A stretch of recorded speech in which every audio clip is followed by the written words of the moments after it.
What's up, everybody, and welcome in to the Under the Hood podcast. I'm Jonathan Hood, my crazy cousin. Cousin Wiley is with us. What's up, Cuzzo? How you doing? What's going on, Cuzzo? I'm doing well. How about yourself? I'm How's your doing. weekend? It was great. It was great. Filled with college and pro football, and lost a lot of money. Not a great week for yours out after this because it was not great. We ask you to like, share, and subscribe to our podcast as well as on YouTube as well, youtube.com. Look for Under the Hood with Jonathan Hood, the J Hood Media. That's where you find my YouTube. And by the way, we have merchandise. We have to be able to showcase our merchandise. This just came in for you, Cuzzo.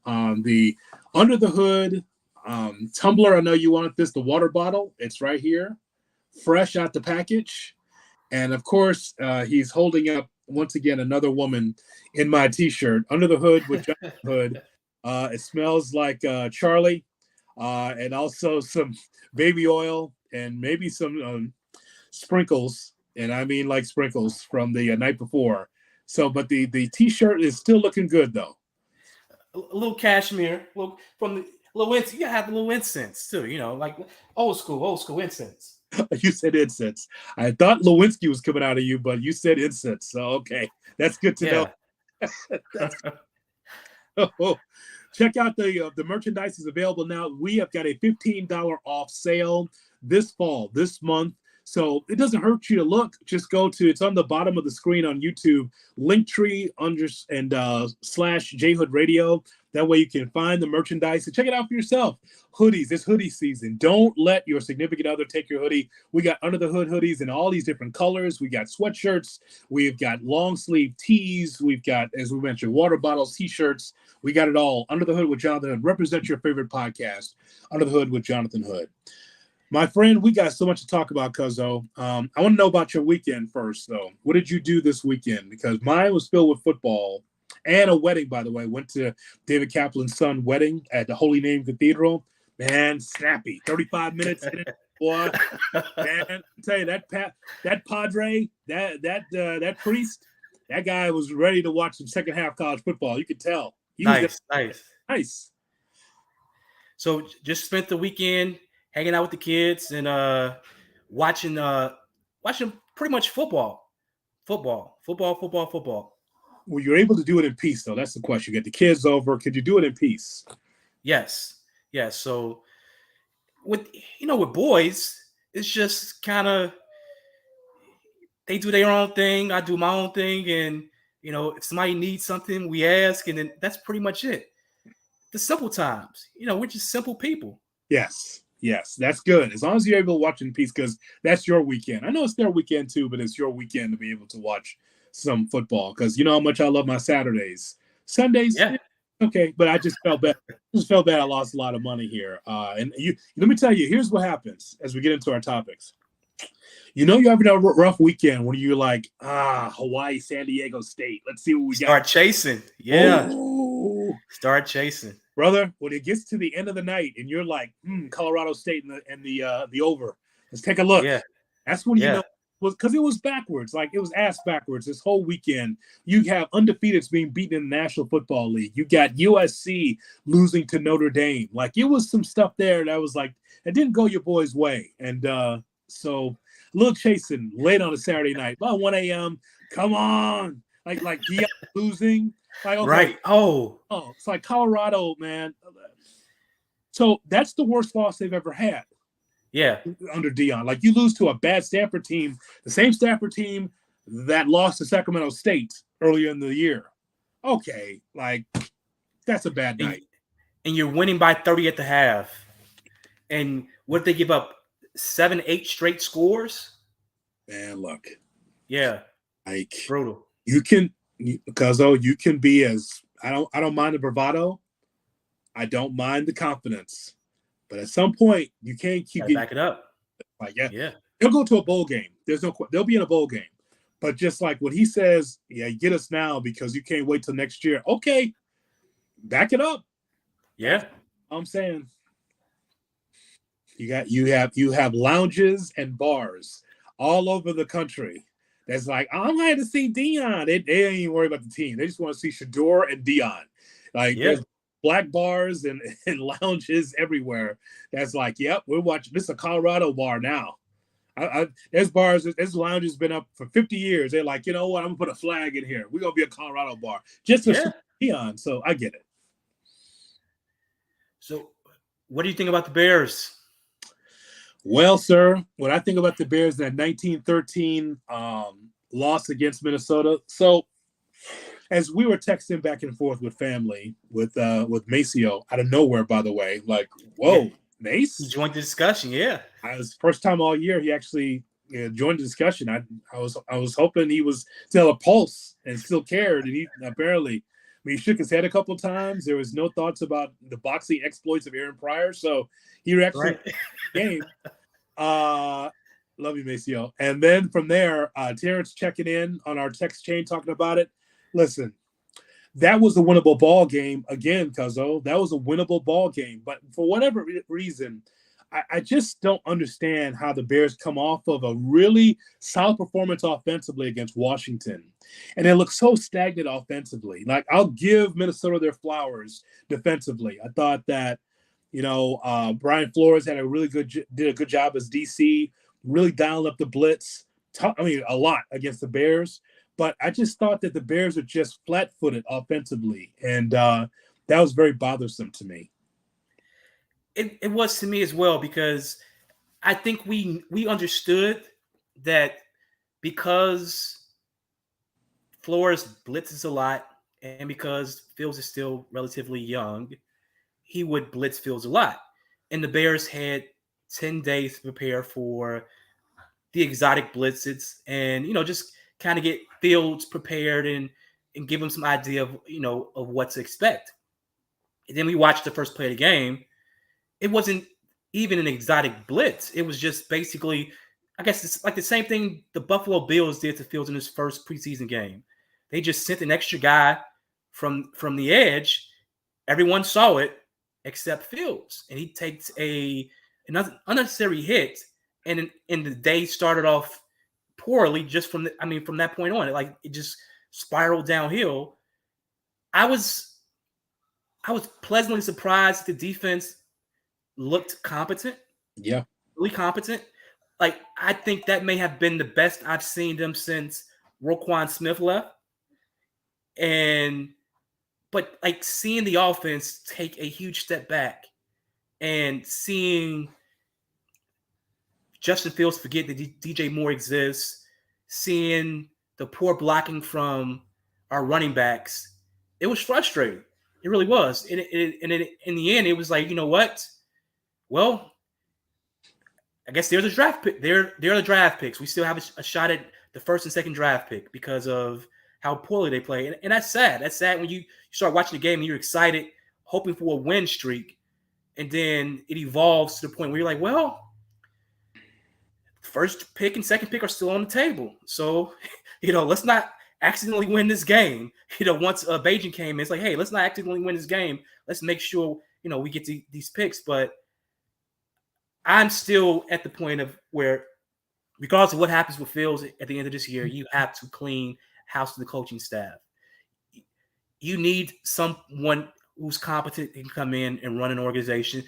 I don't care if they have coaching experience, because right now, let's be honest, look at most of the coaching hires, they're not retreads. There's some guy who was a defensive coordinator or offensive coordinator, some young kid who's getting his first shot.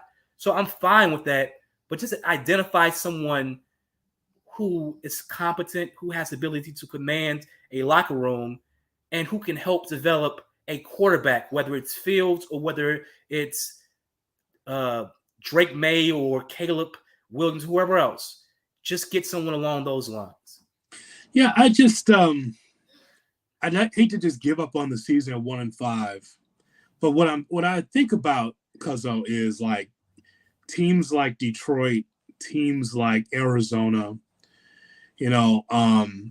that go through every year knowing, yeah, we just don't have a chance. Now, of course, Detroit's better now. I'm just talking about in the past, where there's,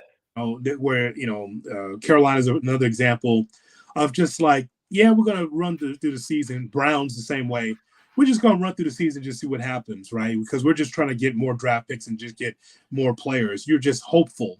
And I just don't want the Bears to be in this hopeful malaise anymore. I just don't, because it's like, I understand what last year was. It was a tanking season. And I said at the beginning of this season that this was a 7-10 football team, meaning that they should have 4 more wins that they had last year. But it's just the way things are happening with the Fields injury and then the lack of weapons that's be able to connect to the offense, like DJ Moore, Darnell Mooney, or Cole Kmet. I mean, it looked good against Washington, but it seems like it's the same old, same old. And I understand it's the growing pains of trying to rebuild. It's just difficult to go through every year. You wait all summer for this, right? And you finally get Bears football, and it just looks flat as a plate of piss. And it's just so disappointing because, again, I didn't expect this team to be the playoffs, but I also didn't expect for this team not to be so unproductive offensively, where Justin Fields could say, damn it, I've been through this a lot. I know I don't have a good offensive line, but I got to be able to work this thing. And Justin and the offense and the offensive line is just not doing anything about it because it's the same thing that we've seen. And it's so disheartening because we thought we would see better. We saw one game where the offense was clicking so far through 6 games. This team is 0-5.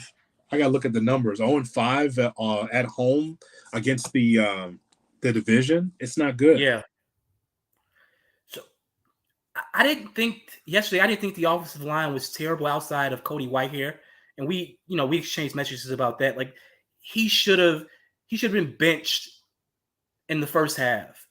Like it shouldn't even gotten to the point where he was snapping the ball. Like he had like 6 straight snaps that were piss poor before the coach finally said, hey, you know what? Just come sit next to me or stand next to me. It shouldn't even gotten to that point. And seeing that, like that to me was the issue with the offensive line.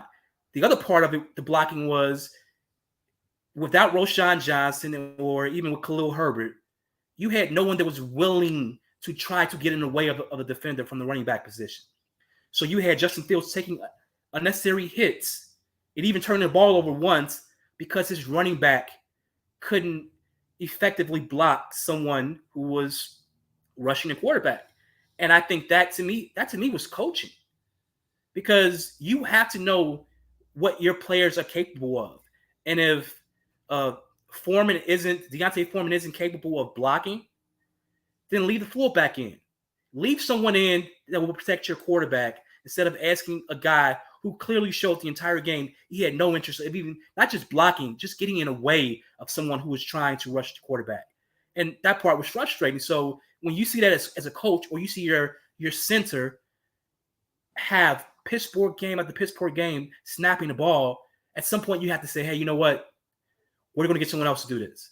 Well, I mean, that's the whole thing with it. And by the way, just so I had the numbers straight, 9 straight losses at home, 0-8 against the NFC North. That's the number I was looking for. Thank you, Dan Durkin, for sending that to me. 0-8 against the NFC North. But because of Matt Eberflus, and I don't know if you heard him. Did you hear him on Waddle and Sylvie this afternoon? I did. I checked in. I guess right now he getting up early in the morning to hop on your show with Cap at 8:30. Yeah. I guess that was too much to ask for because of he has defensive coordinator duties. No, it wasn't a coordinator. It was he didn't like the tough questions, and he made news. Which when he made news about Claypool, because you have a guy who knows nothing what's going on. He doesn't know what's going on in his own building, in his own locker room. I have to check on that. You're the leader. Why does the leader have to constantly check on what's going on with your players? So you guys were asking the tough questions. That frustrated him. So he was starting his day. Probably didn't have his coffee yet. And I noticed when I heard him on Waddle and Sylvie today, he didn't have any phone issues. Like his phone normally goes out. He didn't have it. It was really surprising to see that he did not have those issues. I wonder what happened. Maybe they have better cell service or phone service at Hallis Hall. Mama Bear was like, hey, you know what? Coach Eberflus, we want you to be able to have these interviews with crystal clear quality interviews on our flagship station, and you're not having those. So we're going to improve the phone service here. I'm not sure what it was, but it was a crystal clear interview. Sure. He seemed to be upbeat. So something changed. I'm not sure what it was, but something changed. What say you? Well, that's a very keen observation from a listener of ESPN 1000. Well, Cuzzo, we were told that because he's defensive coordinator, that this time slot with Wiley and Sylvie works better for his schedule, and so we wish him well. They're very, very interesting, though. I mean, because when Cap and I were talking to Eberflus, there's a lot of losses and there's a lot of questions that the fans ask, and I think that Cap and I did a very good job. My partner David Kaplan did a really good job of asking questions that the fans want to know, and so he's now moved to afternoons. And I will say that listening to the interview today, I thought that Sylvie and Waddle also asked a lot of key questions that the fans want to know. So, so we have moved on. Show.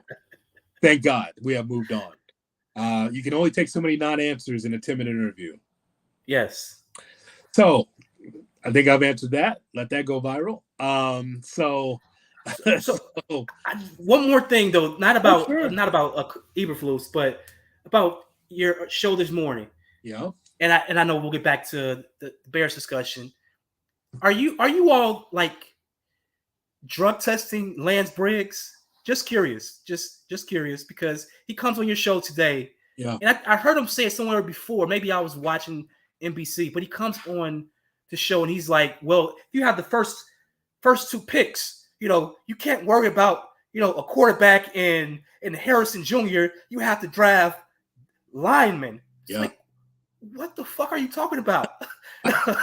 Like, okay, if there are generational talented quarterbacks or generational talented receivers like Harrison Jr. on the board, those guys don't grow in trees. If they're there, you take them. You don't wait because you have to fill some need on your offensive line or your defensive line. No, you take the generational talent and you plug the hole at defense and offense. And I heard him say it the first time. Maybe he's joking. I'm going to hear he's going to laugh or something. He was dead serious. It was like, that's fucking insane. You don't do that. You don't do that. Okay, so for those that missed it, because Lance Briggs, former Bears linebacker, comes on with us on ESPN 1000 every Monday at 9:30. And so sometimes in studio, sometimes on the phone. Yes, he was in studio with us today. And so from a guy from a defensive background, he thinks that the Bears need to be able to draft the best defensive lineman that's available. And it is a need for the Bears. There's no question about that. However, if you do have 1 and 2 in the draft, or say your top 3 in the draft, you have to plug those holes with the best in the draft. Again, the Bears need a lot of help in a lot of areas all over the field. But the point is, though, is that just because you need a defensive lineman doesn't necessarily mean you take him 1 or take him 2. So I understand his point, but you can address that later in the draft. You get the best available in free agency. You can make a deal if you need to, like you did with Ngakoue, getting him in there. But I understand the point. I just don't disagree. I don't agree with it, because if Caleb Williams and Marvin Harrison Jr. are the top picks that the Bears should get, they need to fill those. And I get his point. He's like, well, if you have those guys, then what about your defense? And what about hey man, you got this Bears team needs a lot. Yes. I mean, for those that thought we were good, we got a couple of linebackers and our secondary straight. Yeah, we're good. We got DJ Moore instead of the first pick of the draft. All right, we're good. You're not good. You're not good. Well, Detroit getting better. Green Bay trying to figure themselves out. Minnesota going backwards. And as like I said, Detroit's the king of the division right now. You have to figure out who you are for the future. You're not going to be a playoff team this year anyway. I knew that from the beginning based on the roster. So I don't know why Lance leans to the defensive side of the football. Yes, you have to address that, but not immediately in the draft. Absolutely not. So disagree with my man there. That's for sure. But I look at this game, Cuzzo, and it's just like, Kirk Cousins did not play that well. And again, the defense, I want to make sure we got to give them flowers tonight, because you think about the 4 quarterback hits. They got 2 sacks. TJ Edwards, Jaquan Brisker, and DeMarcus Walker combined for 1. I thought that Justin Jones played well. Tyreek Stevenson played well with a pass deflection. So it was good enough for them to win. The defense did what they need to do to help win. Point is, though, the offense didn't help on their end of the bargain. We ran the football well, but I mean, for DJ Moore to be a rumor in that game, it just feels like you're going backwards offensively. It was frustrating, because to me, when you have a receiver as great as DJ Moore, my belief is even when he's covered, you throw him the ball. Yeah. And you take your chances. If he catches it, great. If somehow it gets intercepted, that's fine as well. But you cannot let him go entire quarters or halves with just like one or two targets. You have to feed him the ball. Just feed him the ball. And if he's triple team, just be creative. Find a creative way to give him the ball. Whatever it is, whatever it takes to get him the ball, because when you give him the ball, he usually does great things with the ball in his hands. So watching that, it frustrated me, because Getsy had 10 days to prepare for that. Fields had 10 days to prepare for that. And to go into the second half, and you're like, I text you. I mean, I knew the answer, but I text you, like, is DJ Moore active today? Is he injured? Because, you haven't seen, we didn't see the guy. And that part, you can't allow it to happen. And then finally, Eberflus said the same thing coming out the half. It's like, yeah, we have to locate him. You shouldn't have to locate him. You should know where he is at all times and get him the ball. He is by far the best player on your team. So if you can't get the best player on your team involved in the game, you're doing it wrong from a coaching standpoint. And if you can't figure out how to get him involved, then just knock on Ryan Poles' door and say, hey, you know what? This isn't for me. I need to go back and be a coordinator somewhere, maybe at a D2 college, something along those lines. But This isn't for me. I have to take a step back, because, I'm overwhelmed by what's being asked of me. Wow, you're firing you're firing today. You're trying to take him to D2. That's what you just said to everybody. You just said D2. Hey. He likes the D2 guys. Did you hear him talk about Bajan today? Yeah. I don't talk about my sons that way. It's such a glowing fashion. It's like, if Justin Fields was listening to that interview today, it's like, wow, coach, you've never talked about me the same way. Well, at the beginning, he says that Bajan started off a little slowly, if you listen to the press conference. But I'm just like, well, that same it's a slight criticism, and it's a just criticism, because Bajan was not smooth out there. He might look good running out of the pocket, and he does, but he still makes mistakes like any other young quarterback. Yeah. But, at the beginning, he didn't look good. I'm like, well, where's that criticism for Whitehair? The reason why you pulled him out, and he lied to the audience again today, saying that, well, we pulled Whitehair out because we just thought that Lucas Patrick would work well with the rookie. No, you pulled him out because Whitehair was terrible, because he had the yips or whatever the reason, right? And so he lied to the audience, did Eberflus, I thought. But even being disingenuous, yeah. But even today, they asked him, they said, what did you like about what Bajan did in the game? Mm-hmm. And he ran off about 10 traits that Bajan had that he loves. And I'm like, whoa. Usually there's some vanilla ass answer he gives. And I'm like, wow, he genuinely likes this kid. And I'm thinking back, have I heard him say the same thing about Justin Fields? Has he talked so glowingly about Fields? He doesn't criticize him, but he doesn't say, oh, well, Justin did these 20 things great. Yeah. It's like, hold on. This is different right here. So I was surprised to hear the way he spoke about his son. I mean, about his quarterback. I was That's surprised. Not right. Surprised. Miss Georgina says, I think that they have nothing to lose to shuffle the deck on the players, put the backups to play first. Well, let me tell you something. You keep losing like this, you'll get your wish. That's for sure. She will. Oh yeah, you'll get your wish because because you have to find out what talent you do have on this roster. When it gets bad like that, don't worry, you'll see the backups in there. I mean, you saw Deontay Foreman run the football yesterday, 15 carries, good for 65 yards. Darrington Evans, the Lost Evans son from Good Times, there he is.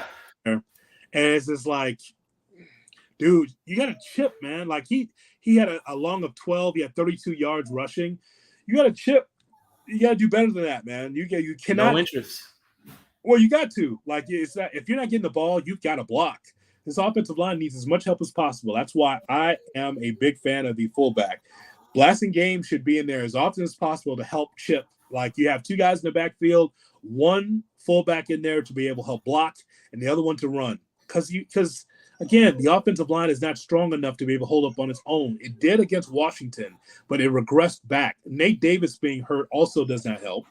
That sucked, right? Good. Can we get Justin Fields to stop hurting his best players?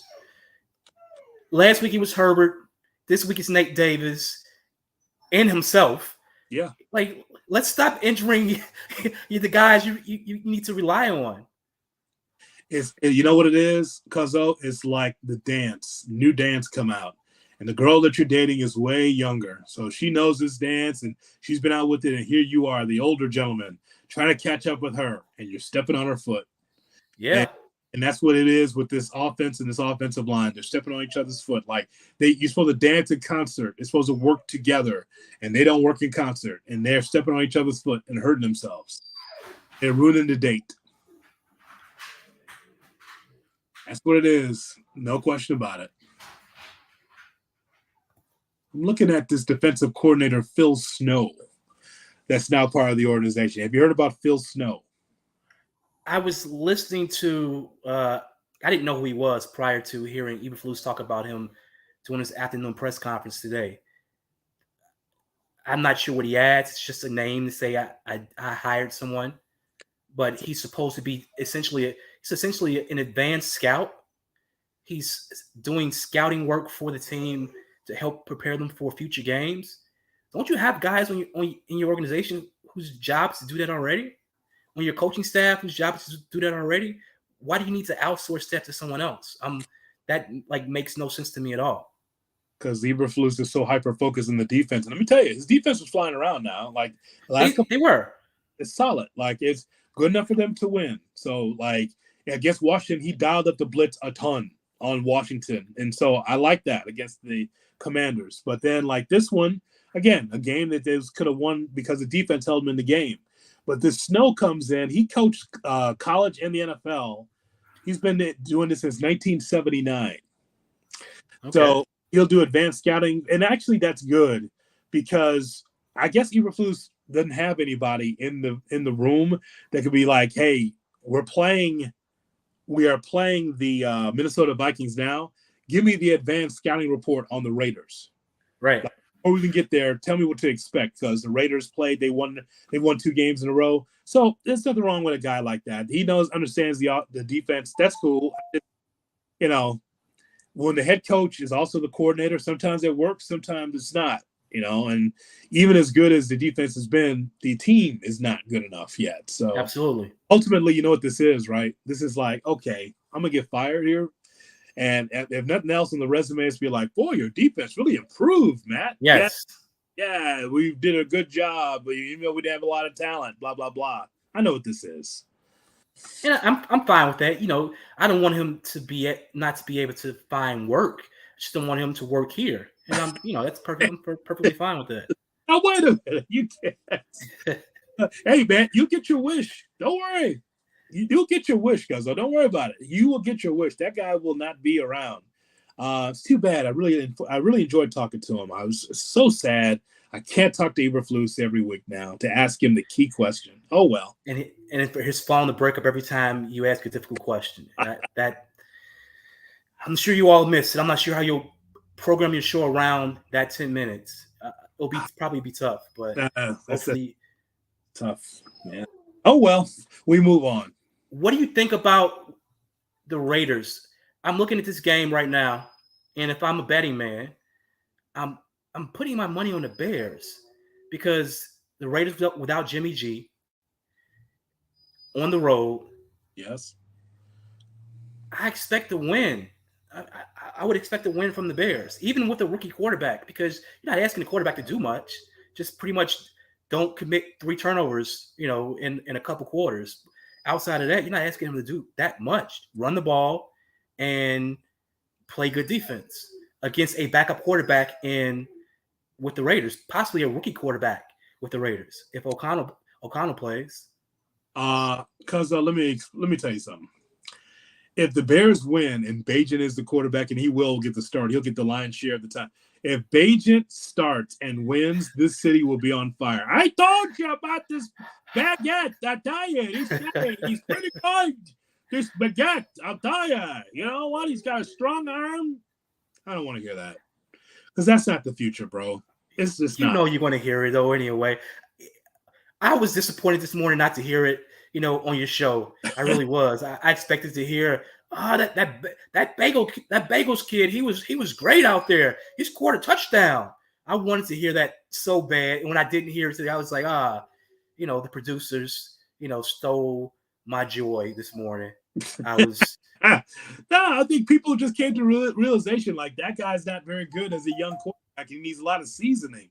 Like I'll just say this, like, okay, so the Raiders beat the Packers, they beat the Patriots. They beat the Patriots. Yeah. Who doesn't really? Right.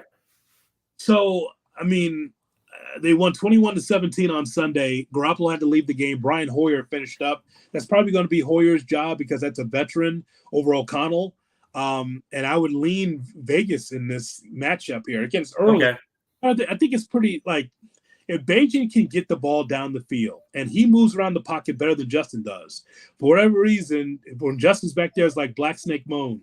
Like why is he chained to the pocket? You ever see that movie with Samuel Jackson? No, I haven't. You haven't seen that? I have not. That's right up your alley. Black Snake Moan.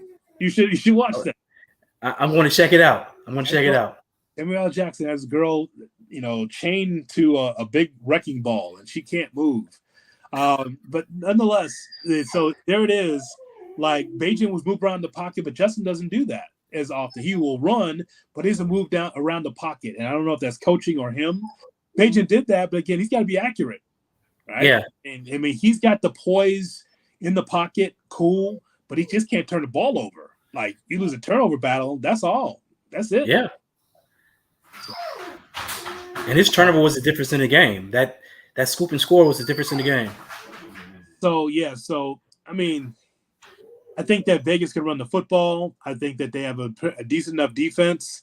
Like it's all up to Bajan versus whoever the quarterback's going to be. I thought the Bears would win against Minnesota. To lose against this Vegas team, okay, now you're in really bad shape. Now you're 1-6. It's bad enough, right? Yeah. But I mean, who knows? It's the NFL. Anything can happen. But of course, I have not made my official prediction on this yet. But this Bajan, like an unknown versus Yeah. That's it leans Vegas for. Okay. But we should talk about Rocky here now. Again, people tune in to see Rocky, your dog, the family dog. But you know what, Rocky? Keep it down, Rocky. Let me tell the story. Nonetheless, Rocky has been bad, and he will be punished. He will not be on the program today. Correct? Yes, he's in timeout right now. All right, tell the story. What happened there?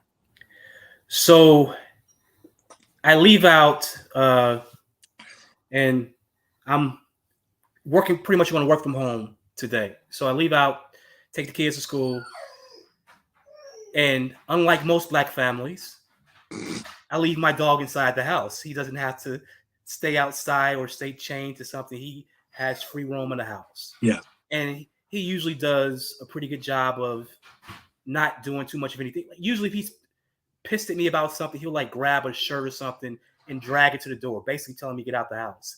But today he decides like, okay, you know what?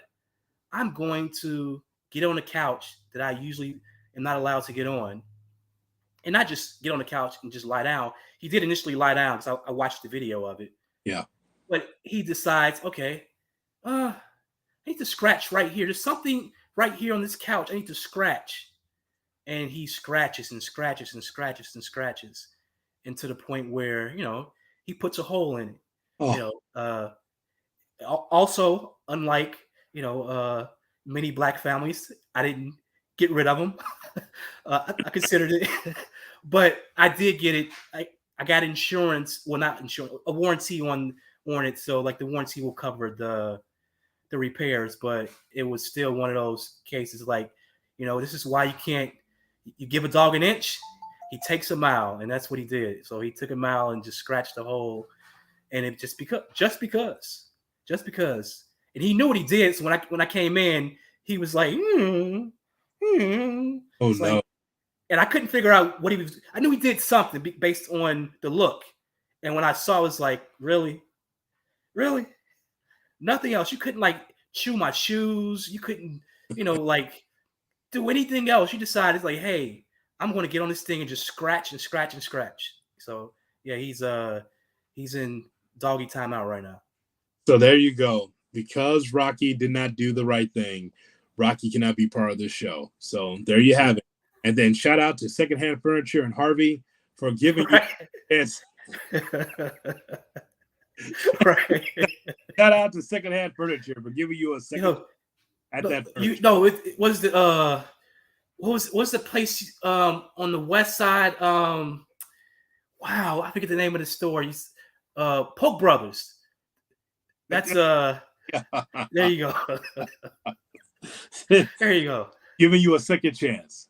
Yes, I appreciate that. I think like a little insurance to make sure that your couch gonna be all right. That's right. Good. There you go. Yeah, so my great best friend Sean Knight says this season has been a train wreck. There's no question. It's been a train wreck. It's right, because again, Sean, I did not expect a lot from this Bears team, but I didn't expect one win. I expect them to be able to be more competitive than they have been, and they have not. And he wants Rocky free. So no free Rocky. Rocky has been put on punishment, and so free my dog Rocky. Yeah, so that's it. No, it's not happening. So there you go. No Rocky. All right, we got to move on now. We talk about the Bears, and by the way, I gotta get your thoughts. Do you think the Bears? You think the Bears can win against the Raiders? Correct? Yeah, I think the Bears will win against the Raiders. If we're looking at a competition between backup quarterbacks, I expect the Bears to win. So if I was a betting man, I would put my money on the Bears to win at home. And I want you to get those phone calls. So this is all about the Bears winning, but it's selfishly for me to hear your show and hear people call in demanding that not only do the Bears not start Justin Fields when he's healthy, but that the Bears not draft Caleb Williams or Drake May because they have Tyson Bagent on the roster. Yeah. I am looking forward to those calls. So I want the Bears to win for that reason as well. All right. We got to move on here because we got to move over to what's happening with USC and Notre Dame. So that was a big weekend for some people because they have not seen Caleb Williams, the star quarterback, play for USC. And a big game. And by the way, USC fans showed out. It's nothing like when a big school comes in to come to South Bend and be like, oh, I'll buy your tickets. I'll buy your tickets.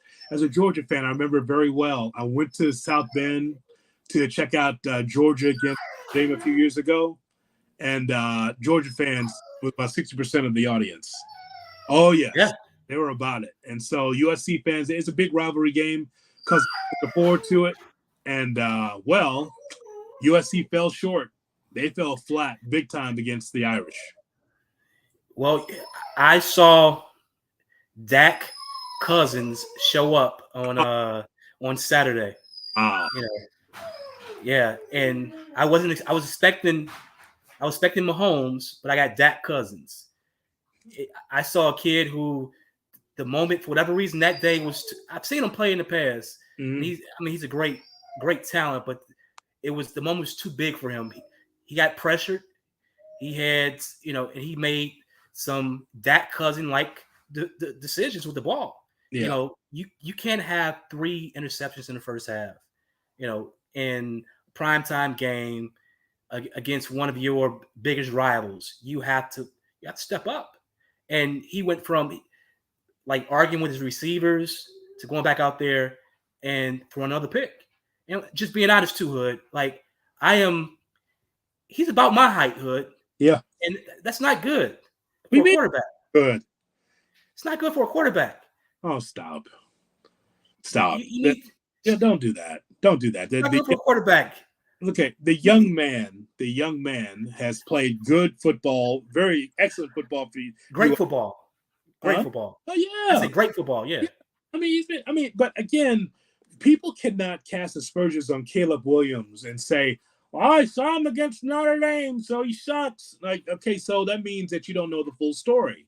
I've seen enough of Caleb Williams to know, like, 23 touchdowns, 4 interceptions, the way he played against Colorado, the way he had in 3 overtimes against Arizona, the way he played against Arizona State, dominating Stanford. He's put up some big-time numbers. You know, six touchdowns against Colorado. That not good enough for people? It's Right. good enough for me. So what I'm saying is that he had a bad game. He had 3 interceptions. Yeah. But it doesn't mean that that's who he is. I know for those that once that's who he is, but he's not. But here's what's going to happen. As long as we continue to lose, and fortunately the Panthers, remember they were the Panthers on Sunday. They started off up 14 and I was like, what the fuck are they doing? They're not supposed to win this game. And they realized they're the Panthers and they went back to their losing ways, and I appreciate it. But as long as we're in the mix for the top pick, we're going to continue to hear people have these discussions where someone discovers who Caleb Williams is, or who Drake May is, and they watch him for the first time and they make a judgment based off of one game. The kid is uber talented. I still have concerns, some of the same concerns I have about Fields with. He's so talented, he can do things with the ball in college that other players can't do. I'm not sure, other than Mahomes, I'm not sure how that transfers to the league. And people watch him and say, okay, he's Mahomes-like. And maybe he is. If he is and we get him, great. But if not, you know, I still see some of those same issues of holding the ball forever, you know, not just taking the freebie, like just dump it off and just get those free yards. He's looking for the home run, to me, far too often. But to say that the kid isn't good, it's insane. Like he's been one of the best players in college football in a long time. So anyone who's in the top of the draft will love to draft a kid like that. And I'm hoping if the Bears are there, like I'm a Drake May guy, but if the Bears love Caleb Williams, so be it for me.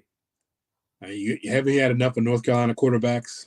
You know, you would think I would, but there's something about watching someone who plays, and I know Drake May has a receiver now, but there's something watching a kid who plays well without a lot of talent around him.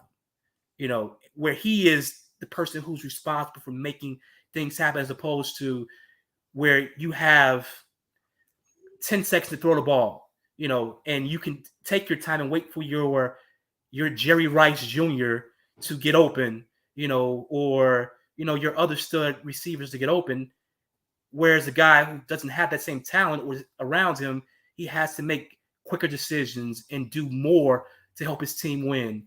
And I think that translates better. I could be wrong, because I've heard all the scouts, and I've heard everyone they say he's a generational talent, and they know more about football than I do. So if that's the case, take Caleb Williams if Justin Fields isn't the guy, but pair him with someone like a Harrison Jr. or a Bowers, and with a DJ Moore, and give him an opportunity to have success. Because if you're asking a quarterback to come in and play, you know, great football with not a lot of great talent around him, Mm-hmm. you're asking for him to, you know, pretty much struggle for a couple years. So give the kid, whoever it is, give him a shot at success. That's what I want. That's what I'm looking forward to. I mean, what it comes down to me is who's coaching these kids, right? Oh, Can't be the coaching staff, and it's got to be the right coaching staff. It's gonna happen because the whole thing of like Luke Getsy, Matt Eberflus, these are all transitional coaches. They're all for coaches. I knew that when they were hired. I'm like, You nailed it. You nailed it on day one. You go through Nagy, right? And it's like, okay, so how much talent do you really have on the field? Just because you make a coaching change doesn't necessarily mean that you're going to get to the Super Bowl.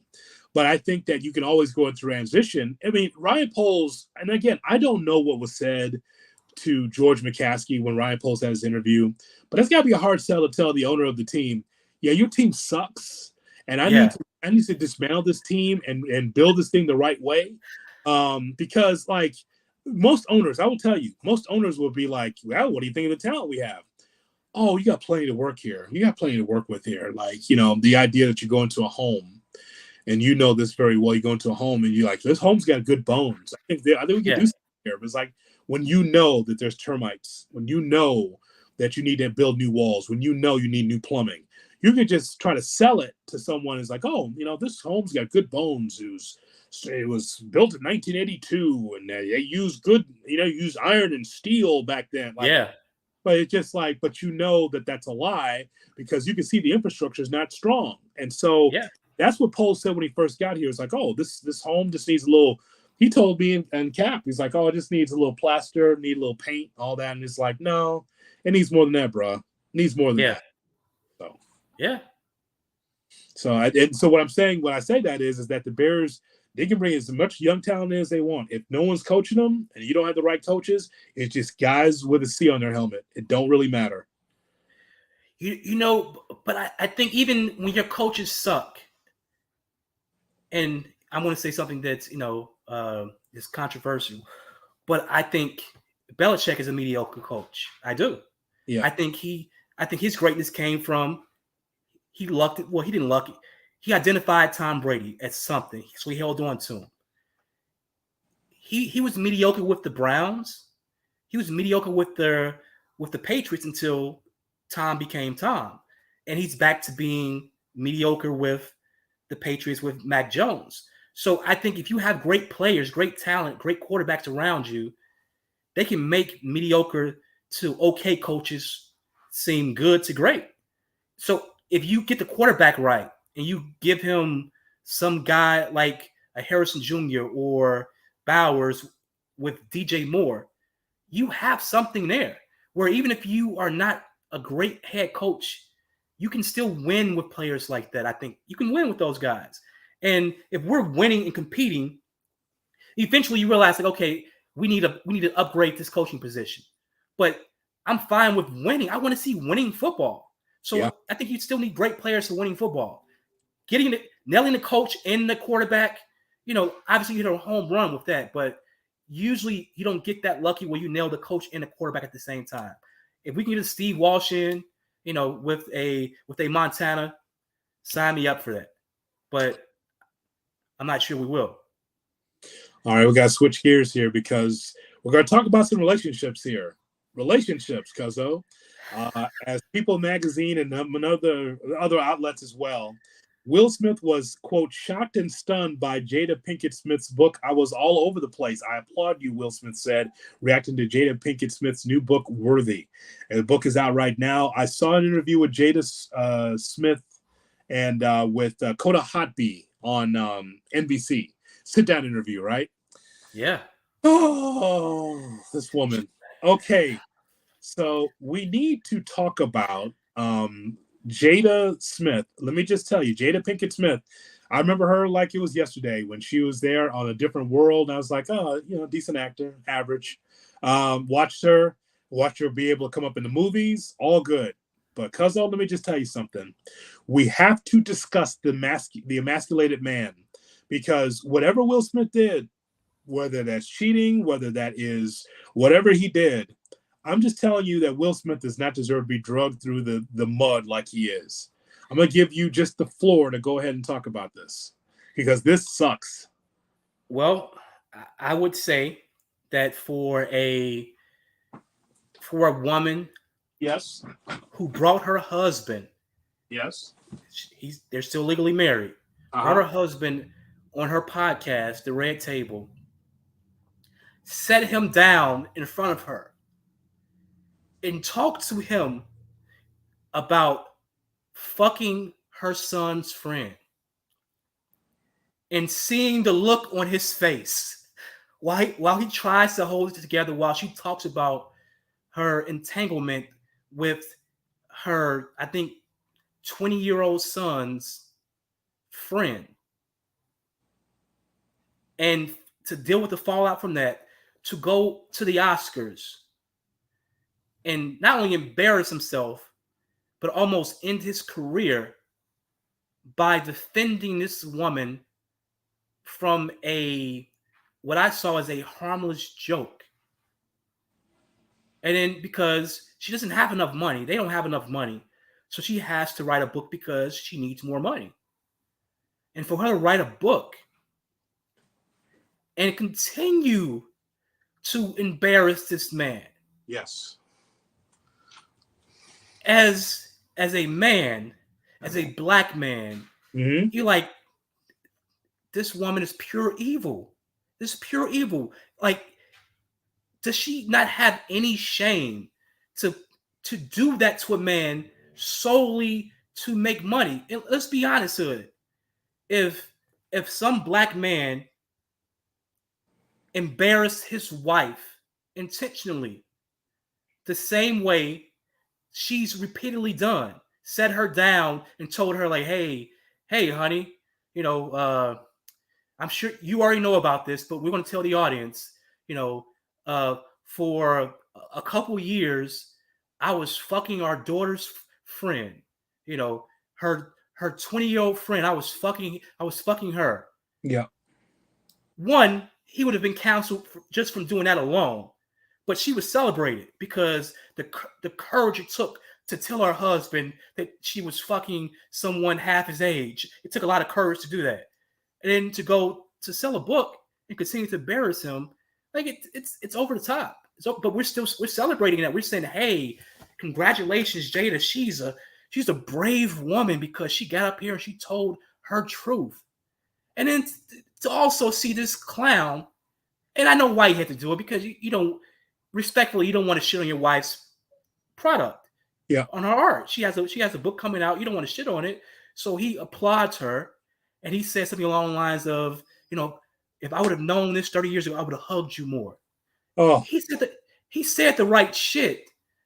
But it was still one of those like, hey, we need something strong in this, brother. Will from Philly, we need a little something stronger than this. Tell her go fuck herself, something, And he was like, this is, I love my wife. It's like, wow. Okay. So the couple have been separated since 2016. Yes. Yeah. I guess my point is with this is that no matter what, you have to be somewhat of at least on the surface, be a supportive wife. And I just think that Will Smith, for whatever's happening, here's a guy here that loves his wife, loves his family. I don't know what happens away from I know they're separated, but the point is, I don't know what they do in each other's bedrooms. But here's the thing that really bothered me, Cuzzo, and that's this. And that is, so Jada Smith says that she supports Chris Rock for Chris Rock's jokes about her hair issues. Yes. And that Will Smith has not called her wife, and it was a shock to her. Like, I've not been called a wife before. We have not been husband and wife for a long time, and that surprised her. Wait a minute.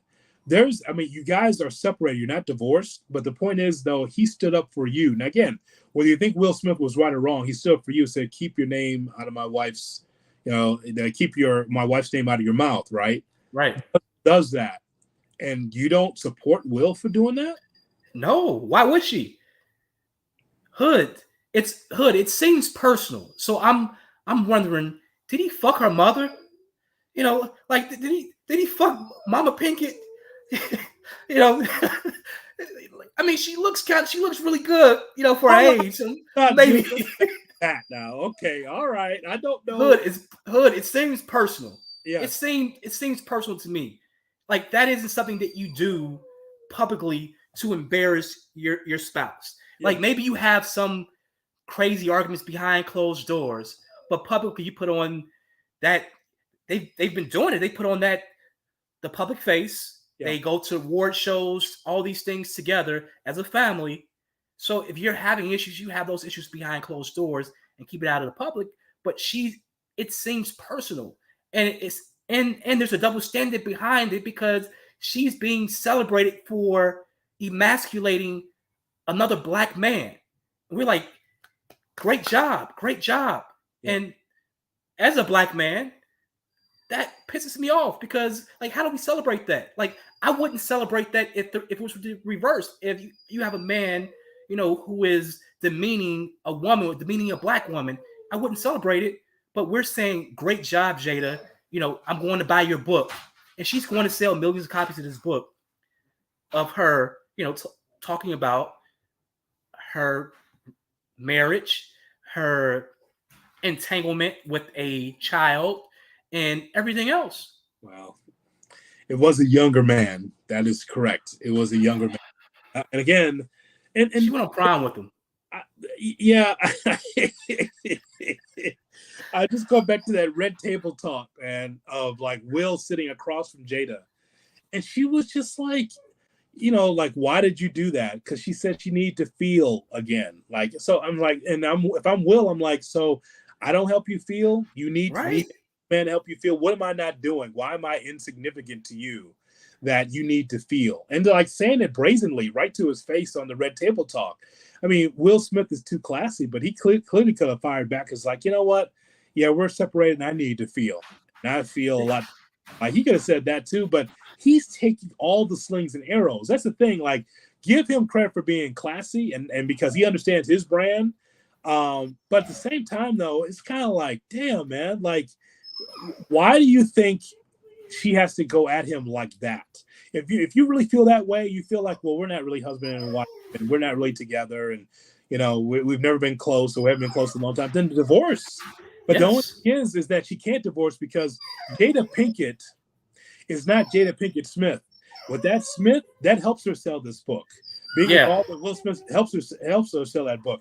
Jada Pinkett, you mean old girl that was in the movies, set it off and like whatever. She's okay, but it's not the same as Jada Pinkett Smith. It's a difference. Yeah, I mean, she went from, getting a couple of, she went from being a small time actress. I mean, talented, beautiful, small time actress to blowing up because of her relationship with Will Smith, and to not show any level of grace, and to do all of these things solely for money. Yeah.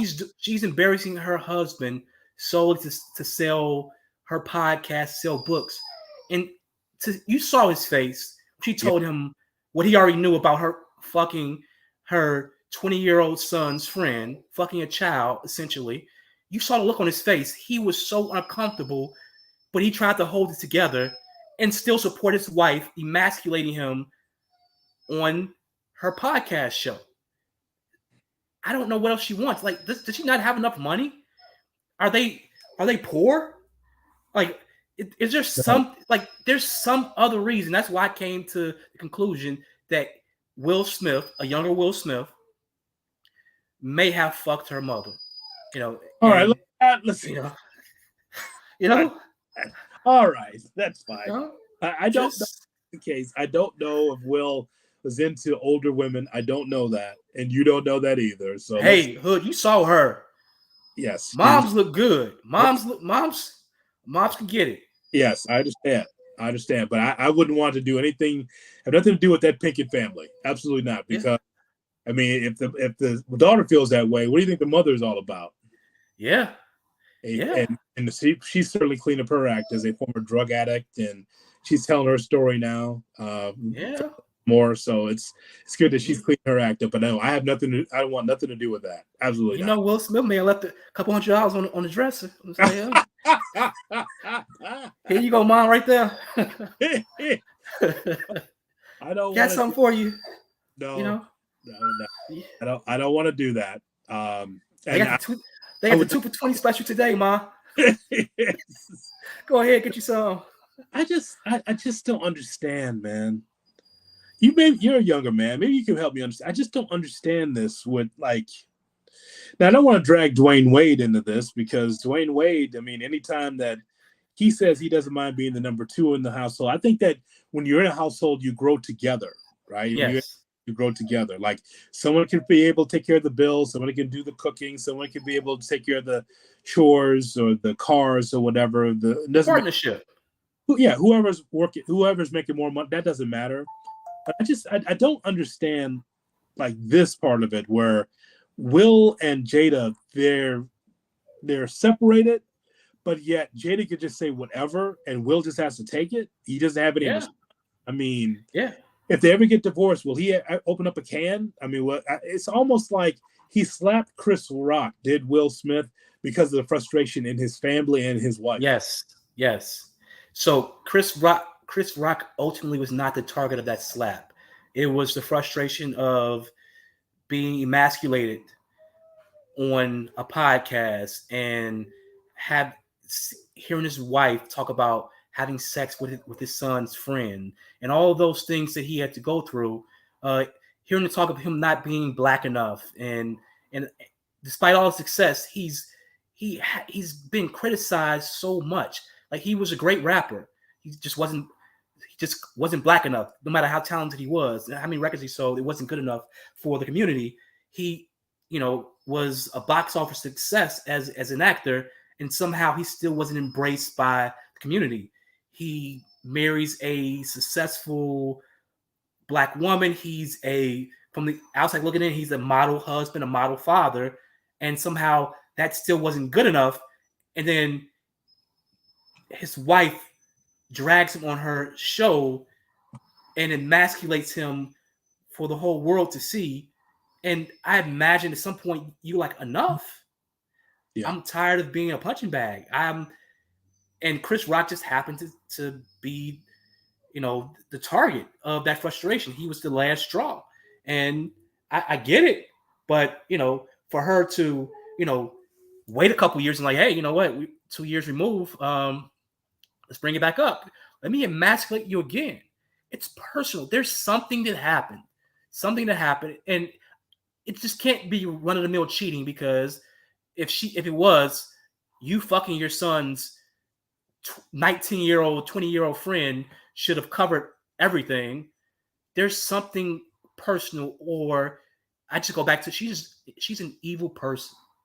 And when you happen to marry someone who's evil, you should try to remove yourself from that as quickly as possible. Maybe there's some legal work where he can't just walk away, and you made a promise to God and all those things. I get it, but at some point it's like enough is enough. I can't take this. Well, there's one question about this you should take. You should take this. Read that. Can you see that? Yeah, I see peeps. No shot. He had the quick trigger, so no shot. She got it off. Terry asked, would Jada have smacked Tyson Bagent around? Yeah, that's a no shot. Yeah. Well, Cuzzo, I mean, what we talked about was good. I'm just unsettled by it. Like, I just don't. I mean, let me just research this real quick. I believe they do not have a prenup. I believe that's what I've read here, that they do not have a prenup in their marriage. He's a better man than me. I know that. I mean, gotta go. Yes. Gotta go. And then see how many books you can write. Yeah. Without me, because ultimately it's on the outside. People will say, "Oh, well, he's not responding to it, so whatever she says, it must be true." Like, again, I understand about image, right? But I would not have a relationship or marry somebody that would call me out like that. It just wouldn't happen. If it did happen, we would not be together. Yeah, and you don't have to respond to it publicly. Like, I wouldn't embarrass my wife publicly for any reason at all. Like, there's no reason for me to ever do it. So I wouldn't embarrass her publicly. I would remove myself from the marriage, though.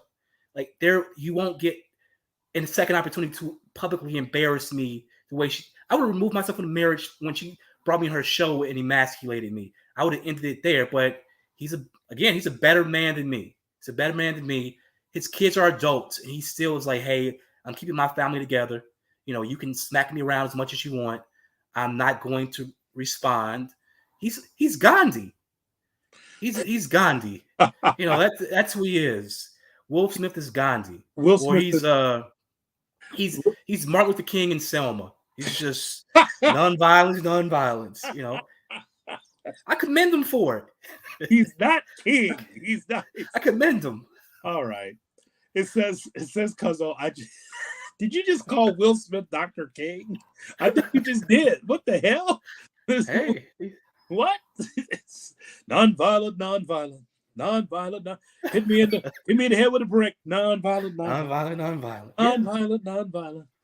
I just turned the final page of Worthy, wrote Will, who married Jada in 1997. It is amazing to realize that despite having lived most of my life by your side, I still find myself shocked and stunned and caught off guard, laughing, then inspired, then heartbroken. I was all over the place. He continued and said that it's one thing to hear anecdotes at a family barbecue, but it was truly overwhelming to take in your story, potently condensed in this way. Yeah. Shit. Wow. It says Will had his own memoir in 2021, which I was not aware of. He added that Jada is one of one, a rare blend of power and delicate sensitivity. I wouldn't call her sensitive or delicate in any way at all, but he has a way with words. I mean, brother. I mean, I don't get it. It's a very unique relationship, that is for sure. Because and look, I love love. I like when couples stay together as much as they can. I mean, but when one side is on with Hoda Kotb on NBC News primetime, and I watched it because Peacock was watching it. I was like, oh, let's see what she's got to say. And she sounded like she's out of her mind, the way she was talking about. And I know that she's gone through her personal struggles before with depression and all this other stuff. But at the same time, though, here's the guy here that's standing by you. And every time you open your mouth, you're just trying to sell books on his last name. Yeah. His last name. That's what you're doing. And I just think that's unsavory. Like you're so depressed or you're so not into this relationship, then stop it. Then leave. Yeah. Find someone better. I mean, good luck with that. Well, listen, she had Tupac once upon a time. Well, he got around though. So yeah, he did get around. Yeah. Yes. She was just, I mean, they were good friends, she said. They were good friends. They met up in Hollywood. And then there's some other stories that she has in her book that the math don't math. The math ain't mathing. Some of the stuff that, and it's like what other relationship she had. So I don't know. I can't figure it out, Cuzzo. But the one thing we can figure out is that we're here with you every week here for Under the Hood with Jonathan Hood. And don't forget the merchandise here. You see that we've got our water bottles. I've still got this for you, cuz I know that you can't wait to use this. I know I've got the tumblers here. They're here as well, Under the Hood with Jonathan Hood. All you got to do is just go to my link tree. It's on the bottom on YouTube right there. Hit J Hood Radio, and you can be able to get yourself a T-shirt. And of course, it's getting chilly in the Midwest. You better get your hoodie. Get your hoodie while you can. Yes. $1 off. That's a bargain. It don't cost you nothing to click the link. So check it out in the bio of this podcast, and of course on YouTube as well. And so at Carolina Blue. At this time, yes, I know. It's been such a hot seller. It's on back order. Yes. Blue. I wish I could hold it up, but I don't have it because it's on back order. But I just want everybody to know that at this time we usually would have Rocky on, but Rocky's been bad this week, so he's been banned for the show. Banned, Rocky. He'll be back next week. Well, we'll see. We'll see. If he's a good dog next week, he'll get on. Well, unlike Jada, Rocky is not a low down dirty shame. So. That's not right. Jeez. Cuzzo. I just don't. I don't have any answers for you on this. I can tell you about Tyson Bagent all day, but I can't tell you about. I'm just stunned by it. I just don't have any. It's ridiculous that he's getting dragged through the mud like this. Will Smith. I don't get it. Yeah. What? Well, last thing on this. if he was your homie, right? If we knew Will Smith, like he was in the family, right? Oh, perfect example. Because we have famous people all over the family. I mean, we have international basketball players in the family. Yeah. He's still in the family, right? He is. Okay, good. He's still there. Should I say his name? I can say his name. It's my podcast, right? We can do this. Yeah. So Jordan Mickey, who played at LSU, is part of our family as well. And I told you we have a very talented family, very diverse, talented family. Jordan Mickey part as well, the old LSU forward. I'm looking up at. I think I'm a tall guy. I look up at him, just like, "Hey, Jordan, welcome to the family, pal." Like, right. Yeah. So what if Will Smith was in our family and he was married to Jada Pinkett? What would we say to Will if he was in our family? So you know how it is. Like, we wouldn't tell him that she's wrong. We would just give him that look of like, yeah, I know what you're going through. We've known a lot longer than you, so we know how crazy she is. But that's all you can do. Like, you're not gonna go if you're related to Jada, you won't go against Jada to Will.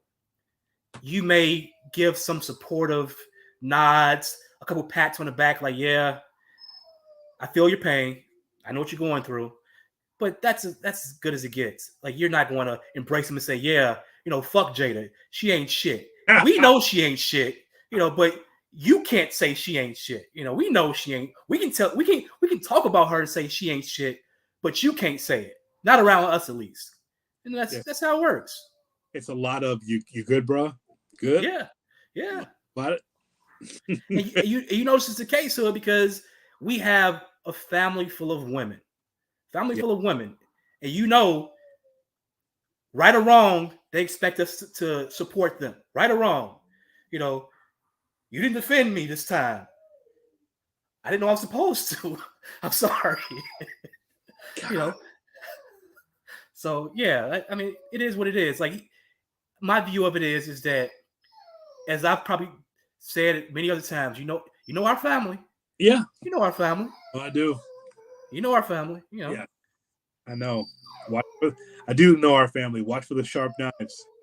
Right. Yeah. We love hard. You better duck. You gotta be able to duck. Have a strong chin. Oh my God. You're so right about that. Yeah.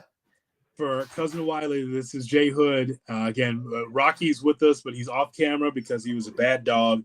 We'll try for him next week. Don't forget to check out the podcast of Under the Hood with Jonathan Hood if you just missed it.